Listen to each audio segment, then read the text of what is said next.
Ayu, kau tidak mungkin meraih bintang. Kau tidak akan bisa memeluk bulan.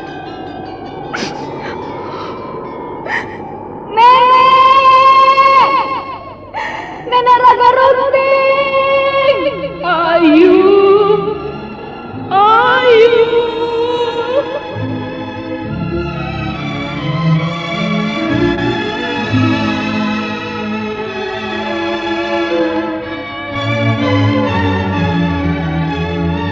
Sanggar Cerita dan Sanggar Prativi mempersembahkan Mahkota Mayangkara.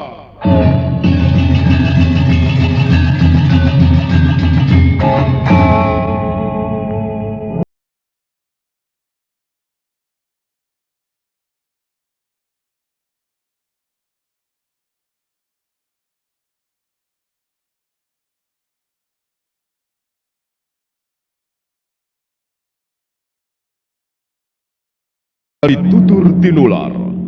Kisah berlangsung pada zaman pemerintahan Prabu Jayanegara atau Kala Gemet, Raja Majapahit yang kedua.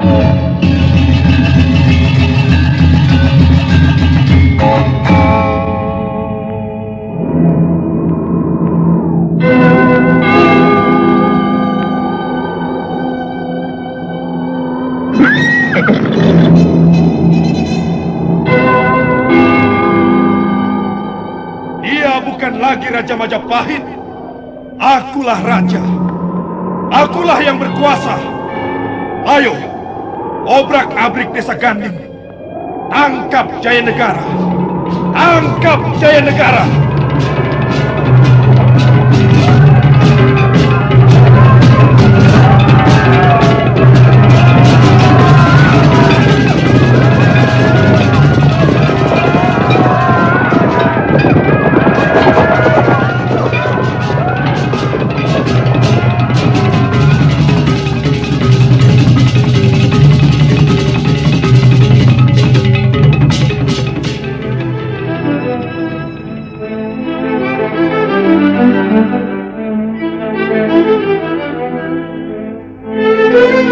Naskah ditulis dan diolah oleh S. Tijab, hiasan musik dan sutradara C. Ispriyonoka.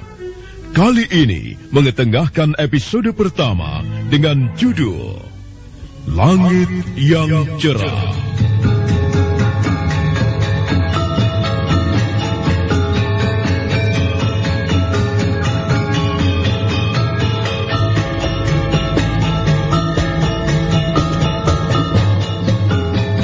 Seri ke-9 ini didukung oleh para pemain Anas Sambayon sebagai Raga Runting, Bambang Jeger sebagai Cakradara, Yuli Mulyana sebagai Ayu Wandira, Heri Purwo sebagai Kuda Merta, dan Asdi Suhastra pembawa cerita. Selamat menikmati. Ayu Wandira membantu Cakradara dan Kuda Merta mengusir para perampok jalanan. Mereka kemudian berkenalan. Cakradara adalah seorang pangeran Singasari, keturunan dari Prabu Ranggawuni. Dia juga bernama Kertawardana. Sedangkan Kuda Merta biasa juga dipanggil dengan Wijaya Rajasa. Kuda Merta adalah juga keturunan Prabu Ranggawuni yang sekarang ini menjadi Pangeran Wengker. Ayu Wandira lalu membawa mereka berdua menemui Nini Raga Runting yang menunggu di lereng bukit.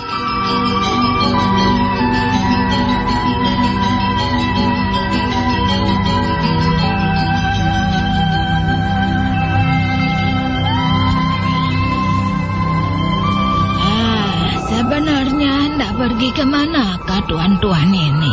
Kami mau pergi ke Majapahit, Nek. Untuk apa ke Majapahit? Ada urusan yang harus kami selesaikan di Majapahit. Urusan apa? Maaf, Di. Kami tidak bisa mengatakannya. Mengapa tidak bisa? Tuan tinggal mengatakannya. Kami tidak akan mengganggu Tuan kok. Hush, Ayu, kau tidak boleh begitu.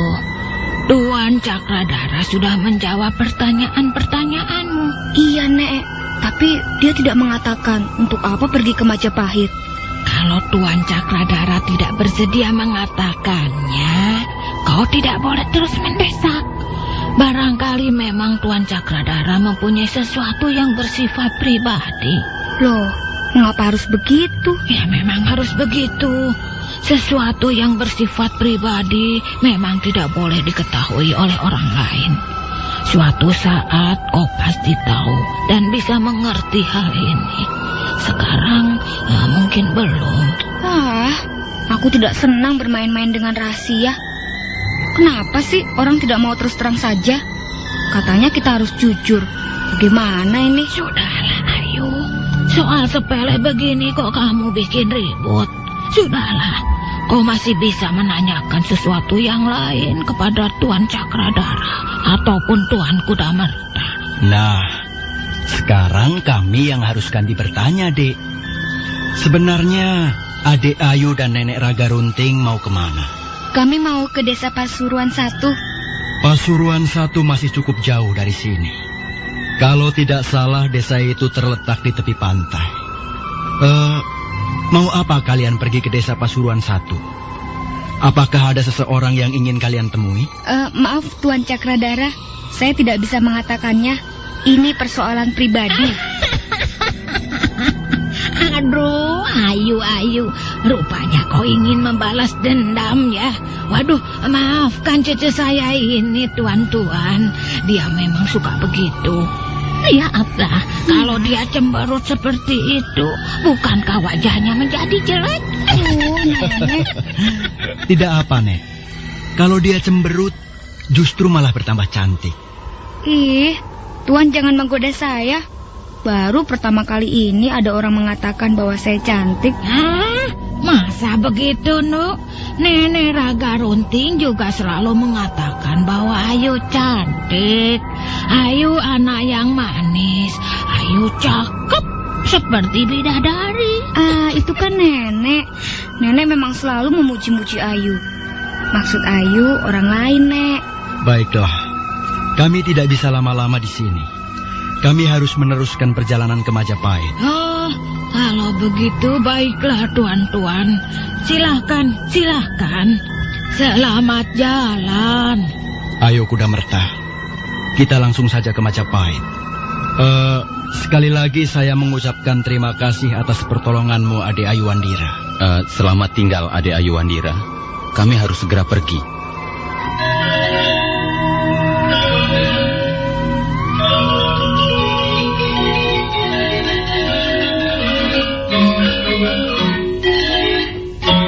Cakradara dan Kudamerta segera meninggalkan lereng bukit.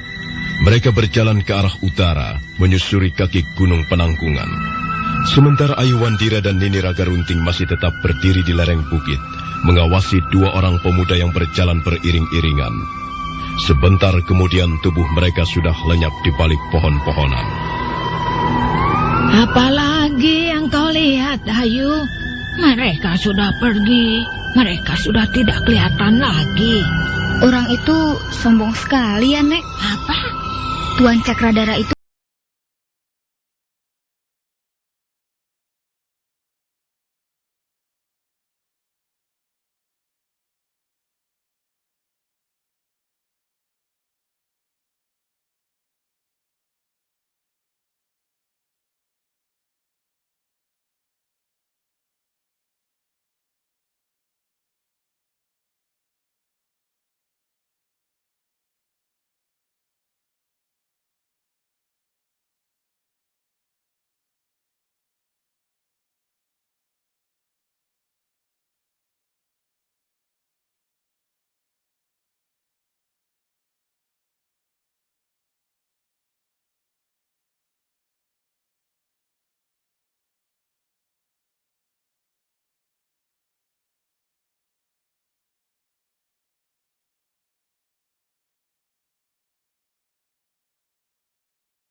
Kau ini suka benar mengejek orang. Tapi menurut pendapat nenek, mereka adalah orang baik-baik. Apalagi Tuan Cakradara itu. Tampan, ramah, dan dia juga tahu berterima kasih. Berapa kali dia mengucapkan terima kasih kepadamu. Kau harus menghargainya, Nduk. Ih, sebel. Apa laki-laki selalu begitu, Nek? Maksud Ayu, apa mereka suka merahasiakan sesuatu? Alah, itu kita bicarakan nanti saja. Lihatlah, matahari sudah mulai condong ke barat. Kita harus dapat menemukan tempat yang nyaman untuk istirahat malam ini. Ayo, kita jalan lagi. Iya, Nek.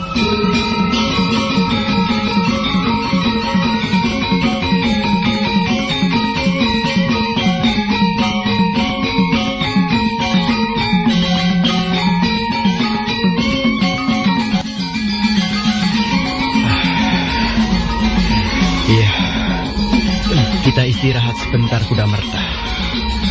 Oh, tinggi sekali bukit ini. Kita istirahat sebentar. Sebentar lagi malam tiba, Cakradara. Ya, itu tidak menjadi soal. Kita bisa menginap di Desa Tebu. Besok pagi, baru kita akan masuk kota Raja Majapahit. Ya, mudah-mudahan kita tidak lagi bertemu dengan perampok jalanan. Ya, akhir-akhir ini banyak sekali perampok jalanan. Kukira mereka hanyalah sekumpulan orang malas yang ingin mencari gampangnya saja. Mereka tidak mau bekerja keras. Kalau pemerintah Majapahit tidak segera menangani persoalan ini, suatu saat mereka bisa menjadi hambatan. Benar, Kuda Merta. Masalah pengangguran tidak bisa dianggap sepele. Jika anak-anak muda tidak memperoleh pekerjaan yang layak, tidak memperoleh saluran yang aman, tidak memperoleh wadah yang memadai, mereka bisa berkumpul di sembarang tempat dan menimbulkan kesulitan. Ya, apakah Kakang Jayanegara tahu persoalan ini? Kukira tidak. Kakang Jayanegara hanya tahu duduk di atas singgasana. Hampir seluruh persoalan mengenai tata pemerintah Majapahit berada di tangan Eyang Ramapati. Beliaulah orang yang paling berperan sekarang ini. Untung masih ada Putri Tribuana, Ibu Suri Kerajaan. Kalau tidak, kukira kekuasaan sudah akan berpindah ke tangan Eyang Ramapati. Iya. Kukira Kakang Jayanegara tidak siap menjadi raja. Tapi sudahlah, Kuda Merta. Untuk apa kita ikut campur persoalan ini? Kita datang ke Majapahit tidak untuk merebut kekuasaan. Apa yang akan kita lakukan setelah tiba di Majapahit, Cakradara? Apa kau sudah mempunyai rencana? Kita lihat dulu perkembangannya, Kuda Merta. Tapi kukira kita harus segera menghadap Ibu Suri. Barangkali beliau dapat memberikan petunjuk yang berharga untuk kita. Kau masih lelah, Kuda Merta? Bagaimana kalau kita harus jalan lagi? Silahkan, Cakradara. Kita harus segera tiba di Desa Tebu.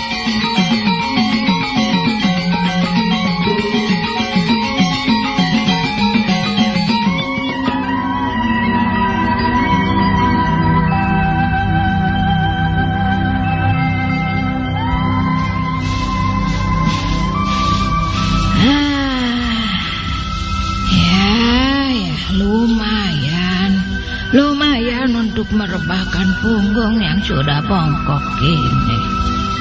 Ayo, Nduk. Kalau kau sudah mengantuk, tidur sajalah. Ayu belum ngantuk, Nek. Kalau belum mengantuk, ya sudah. Duduk-duduk saja di situ. Nenek mau melemaskan urat-urat dulu. Hidup kok seperti main-main. Tapi benar loh, Nduk. Kadangkala hidup ini seperti main-main. Seperti tidak bersungguh-sungguh begitu. Apa yang kau pikirkan? Waduh. Tobil, anak perawan kok suka melamun. Ayo. Apa, Nek? Jangan suka melamun begitu. Tidak baik. Nanti kamu bermimpi yang tidak-tidak loh. Ayu tidak melamun kok, Nek. Ayu hanya... Hanya apa? Kau sedang memikirkan apa?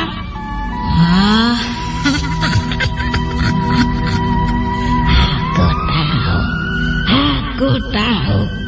Kau pasti masih memikirkan Tuan Cakradara. Ya kan? Benar kan dugaan nenek? Nenek Raga Runting. Laki-laki tidak usah terlalu dipikirkan bersungguh-sungguh. Untuk apa?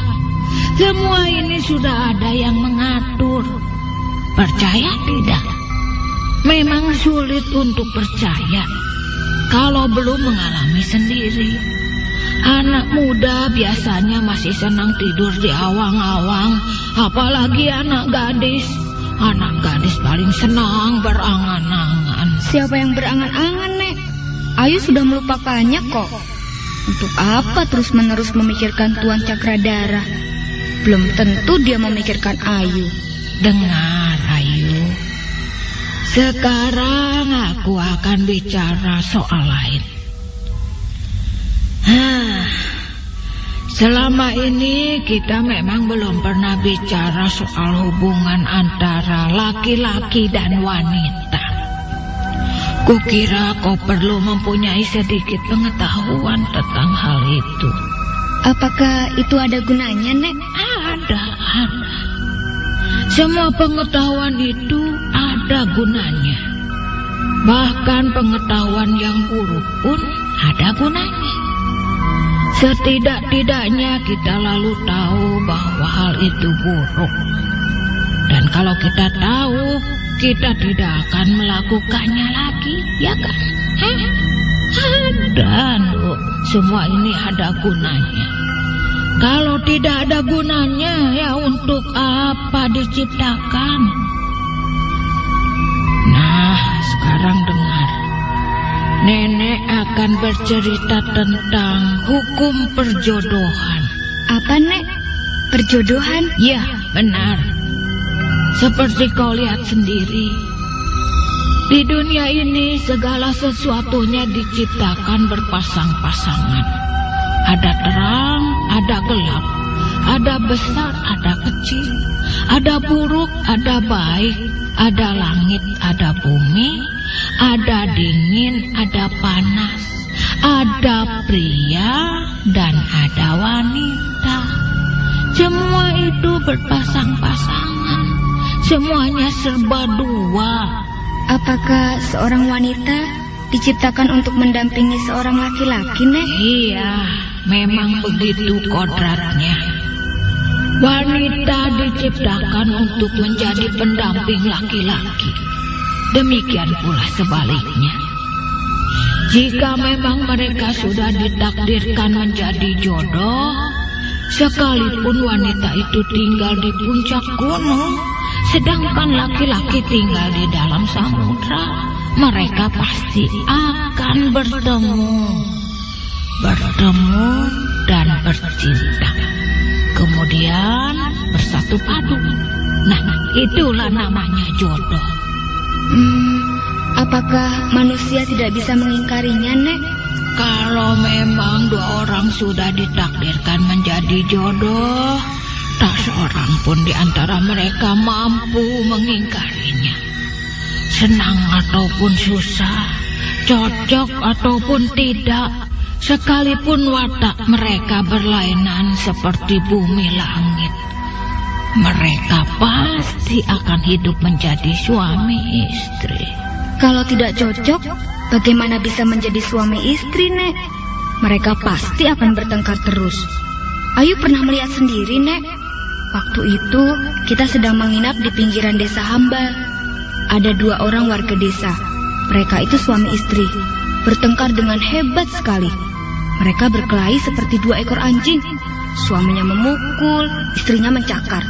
Wah, hebat, Nek. Seru. Pada saat itu, Ayu lalu berpikir, Nek, mereka adalah suami istri.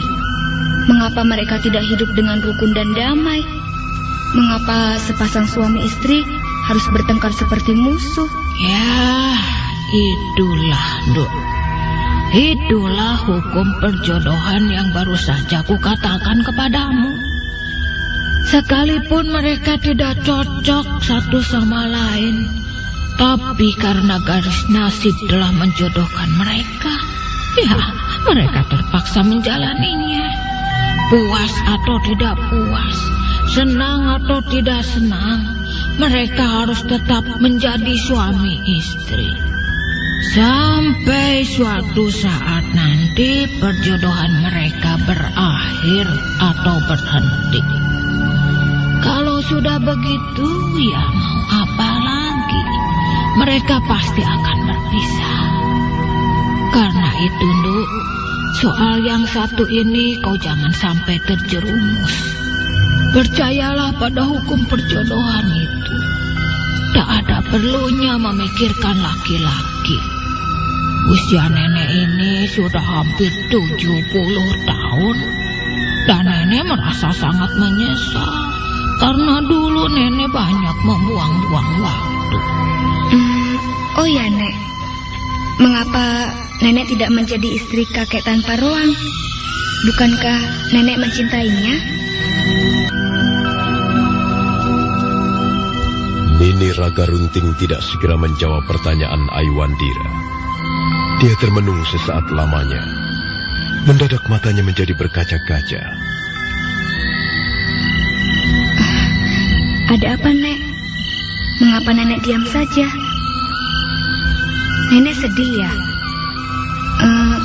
Nenek ingat kakek tanpa ruang ya? Begini, Ayu. Tadi nenek sudah mengatakan kepadamu bahwa hidup ini terdiri dari 2 bagian. Pada saatnya nanti seorang gadis atau seorang perjaka akan menemukan pasangannya masing-masing. Kalau ada seorang laki-laki atau perempuan tidak mempunyai pasangan, tidak mempunyai istri atau suami, ya mungkin nasibnya memang harus begitu. Mungkin dia harus berpasangan dengan seseorang tidak dalam bentuk lahir, melainkan dalam bentuk khayal. Seperti misalnya nenek Raga Runting sendiri. Justru nenek merasa sangat bersyukur karena tidak ditakdirkan menjadi jodoh kaki tanpa ruang. Mengapa begitu, Nek? Katanya kalau 2 orang saling mencintai dan akhirnya mereka menjadi jodohnya, mereka akan bisa hidup bahagia. Dengar baik-baik, Ayu. Orang bisa menjadi hidup bahagia bukan karena terkabul keinginan-keinginannya. Sebab apa? Sebab keinginan manusia senantiasa bertambah setiap harinya. Nah, kalau keinginan itu terus-menerus bertambah dan bertambah, tidak ada henti-hentinya. Yang ini masih kurang, yang itu belum puas. Sudah dapat yang cantik seperti bidadari, kok masih kurang. Sementara yang lain sudah mempunyai suami gagah seperti Batara Kamajaya, kok masih juga belum puas. Nah, bagaimana kalau begitu? Di mana letak kebahagiaan kalau begitu? Karena itu, janganlah mengejar kebahagiaan dengan barang-barang yang bersifat lahiriah semata-mata. Mengejar barang-barang bersifat lahir sama halnya dengan mengejar bayangan-bayangan. Suami yang tampan, suami yang punya pangkat, laki-laki yang hebat, perkasa, semua itu hanyalah bayangan-bayangan saja. Lalu, di mana letaknya kunci kebahagiaan itu sebenarnya, Nek? Di sini, di dalam hati. Kalau kita sudah mampu mengenali diri kita sendiri, kalau kita sudah mampu menerima apa yang sepantasnya menjadi bagian kita, kalau kita tidak hidup neko-neko, kalau kita mampu bersenang hati hanya karena barang-barang yang sepele, kalau kita mampu menghayati hidup secara wajar, Kalau kita bisa menerima ing pandum, menerima apa yang menjadi bagian kita dengan tulus dan ikhlas, barulah di situ kita akan memperoleh kebahagiaan yang sesungguhnya. Sebab semua yang terjadi di muka bumi ini, apa saja yang kita alami, apa saja yang kita peroleh, apa saja yang tidak bisa kita miliki ataupun yang bisa kita miliki, semua datang dari Yang Maha Mengatur. Manusia pada hakikatnya hanya menjadi pelaku daripada kehidupan ini. Nah, begitulah. Karena itu nenek merasa bersyukur karena tidak menjadi istri kakek tanpa roang. Sebab nenek lalu berpikir, kalau sampai nenek Raga Runting dan kakek tanpa roang ditakdirkan menjadi suami istri, waduh, apa jadinya nanti? Watakku dan wataknya seperti bumi dan langit. Kodratku minyak, sedangkan kodrat tanpa roang api. Semuanya serba panas. Kalau dijadikan satu, waduh, semuanya bisa terbakar hangus. Padahal, aku mencintai laki-laki itu. Demikian pula dia mencintaiku. Tapi kok tidak bisa menjadi suami istri? Lucu kan? Ya, itulah hidup. Kita harus mampu menerimanya dengan tulus dan ikhlas. Kalau begitu, tidak ada yang perlu kita kejar dengan mati-matian ya, Nek? Iya, benar, Dok. Tak ada yang perlu kita kejar mati-matian. Jodoh tidak perlu dikejar. Rezeki pun tidak perlu dikejar. Apalagi pangkat atau kedudukan. Coba, kau pernah tinggal di Majapahit kan? Kau sendiri sering bercerita bagaimana itu tingkah laku orang-orang di istana Majapahit.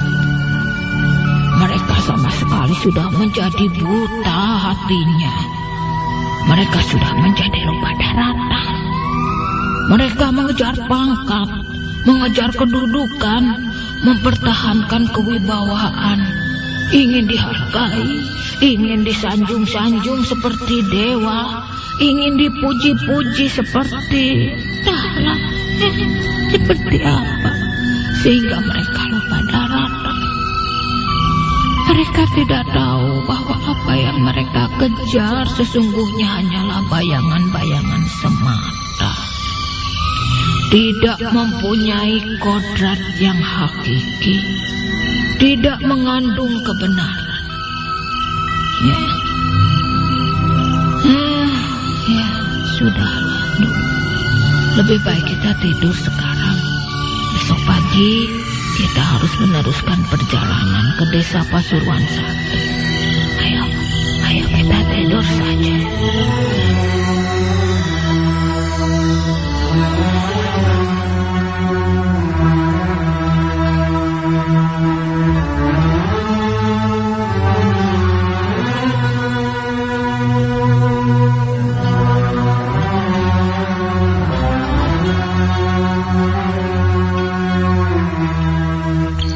Nini Raga Runting segera memejamkan matanya. Sebentar kemudian dia sudah terlelap di dalam tidurnya. Lain halnya dengan Ayu Wandira. Bocah perempuan yang sudah mulai menginjak usia dewasa itu nampak gelisah. Sebentar berbalik ke kiri, sebentar ke kanan. Sekali waktu pandangannya dilayangkannya keluar, menerobos mulut gua yang terang oleh cahaya bintang. Tuan Cakradara, dia memang tampan.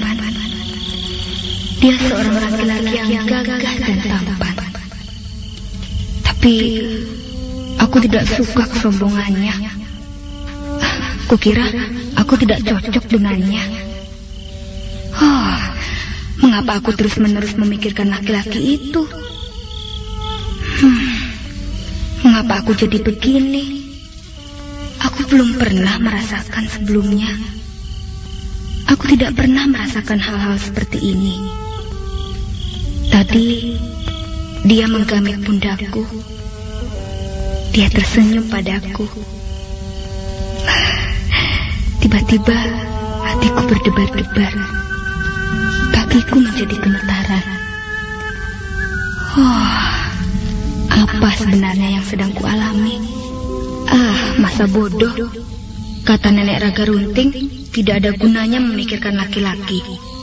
Jodoh sudah ada yang mengatur. Tapi, susah sekali untuk tidak memikirkannya. Aku selalu teringat wajahnya. Kalau dia tidak sombong, barangkali aku mau jadi istrinya. Apa yang kupikirkan baru saja tadi? Menjadi istri Tuan Cakradara. Idih, malukan sekali. Aku belum tahu siapa orang itu. Baru pertama kali aku bertemu dengannya. Memalukan sekali. Tapi untung tidak ada yang mendengar suara hatiku ini. Wah, kalau sampai Nenek Raga Runting tahu, waduh, aku bisa dicuci sampai bersih. Gila. Sudah, aku mau tidur. Ayu Wandira berusaha memejamkan matanya. Akhirnya, setelah bersusah payah, gadis itu pun tertidur. Ruangan di dalam gua menjadi lebih sunyi. Hanya napas mereka yang tidur terdengar turun naik secara teratur. Nenek Raga Runting tertidur pulas, barangkali mendekap mimpinya di masa-masa lalu. Sementara Ayu Wandira juga tidur, barangkali dia tidur sambil merangkul angan-angannya sendiri. Nenek Raga Runting dan Ayu Wandira bangun pagi-pagi sekali. Mereka segera membersihkan badan dengan pancuran air yang terus-menerus mengalir di belakang goa. Setelah itu mereka pun berangkat meninggalkan goa, berjalan menyusuri jalan setapak menuju ke arah utara. Sebentar kemudian, mereka sudah menyeberangi Sungai Kapulungan. Dan sekarang mereka berjalan di tepian Sungai Kapulungan. Menjelang sore hari, mereka sudah tiba di desa Kedung Dawa. Nah, menurut bocah itu tadi, desa ini namanya Desa Kedung Dawa. Jika nanti kita keluar dari desa ini, maka kita akan sampai ke Pasuruan 1, yuk. Nek, kita sudah sehari penuh berjalan. Ayu lelah sekali. Tanggung. Tinggal sedikit lagi. Tapi tunggu dulu. Semenjak kita melewati beberapa desa dan kita bertanya kepada orang-orang, tidak seorang pun tahu, tidak seorang pun kenal dengan seorang tabib yang bernama Mesin. Tapi semua orang kenal tabib yang bernama Nyai Paricara, Nek. Sekarang kita tinggal membuktikan apakah Nyai Paricara itu adalah Mesin. Sebentar, Ayu.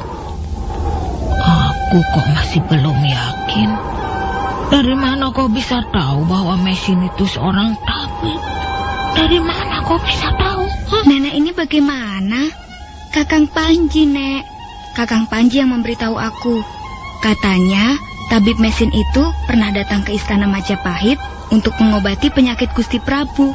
Apakah Panji Ketawang kakakmu itu bisa dipercaya? Ya, entahlah. Tapi sepertinya dia tidak berdusta padaku. Kita kan harus mencoba dulu, Nek. Kata nenek, kita harus berani mencoba. Ya, baiklah, Nduk. Mudah-mudahan saja memang benar ibumu itu menjadi seorang tabib.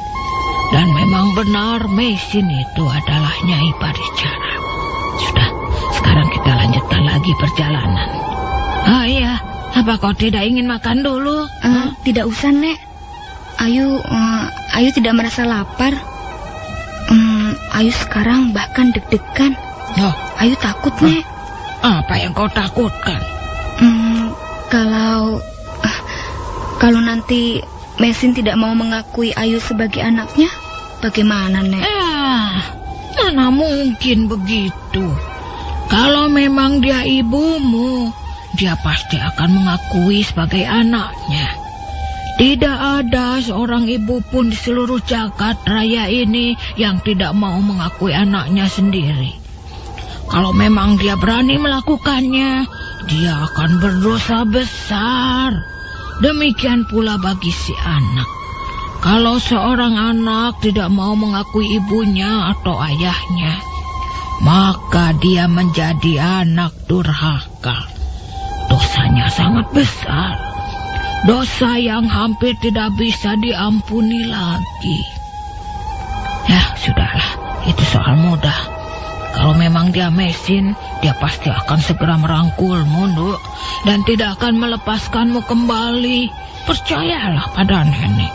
Sudahlah, ayo kita jalan lagi.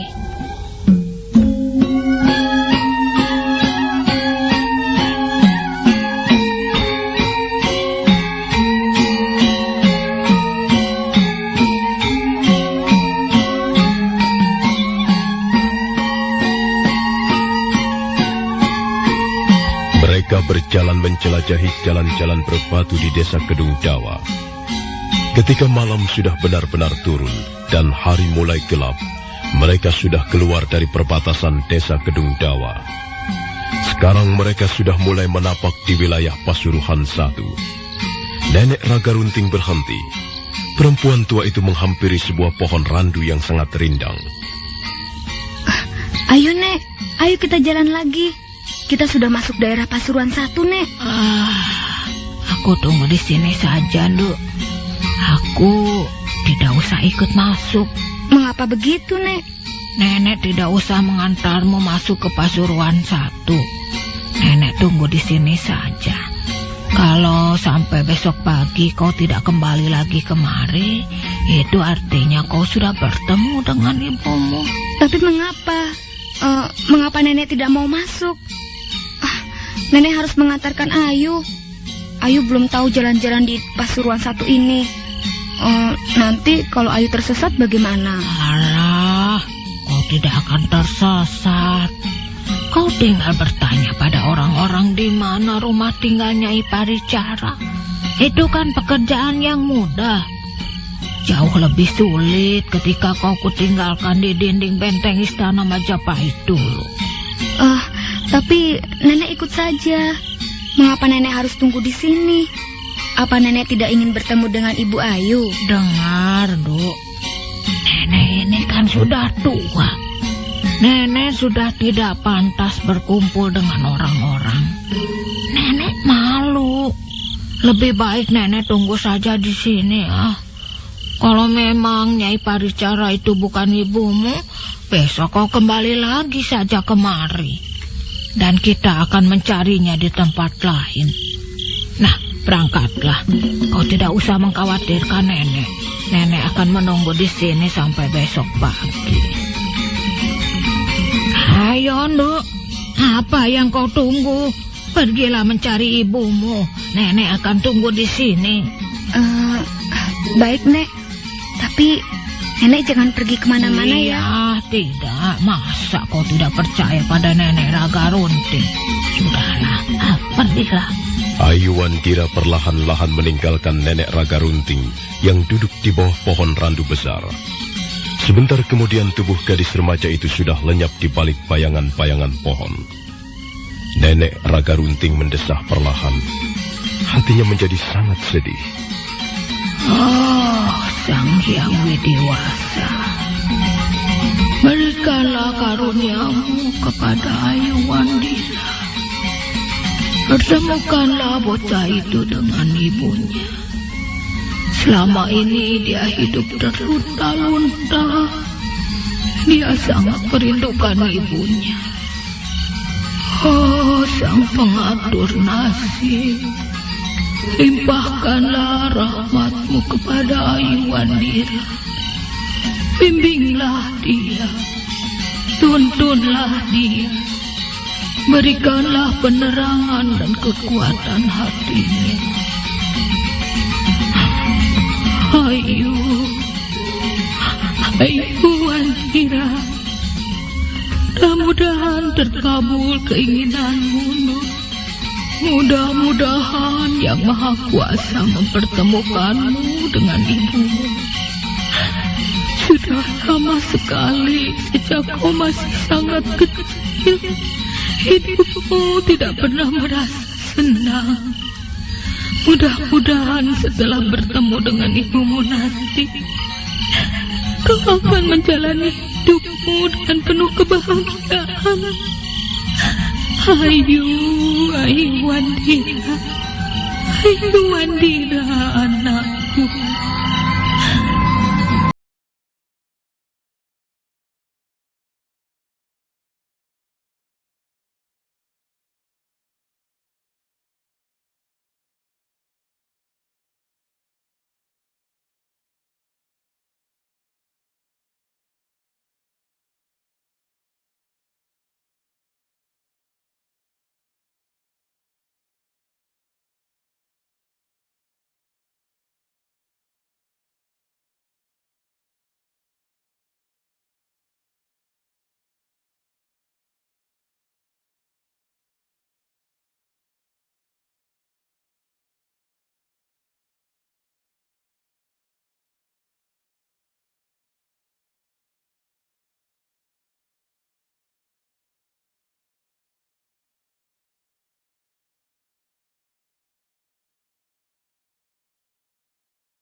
Mengepung Ayu Wandira.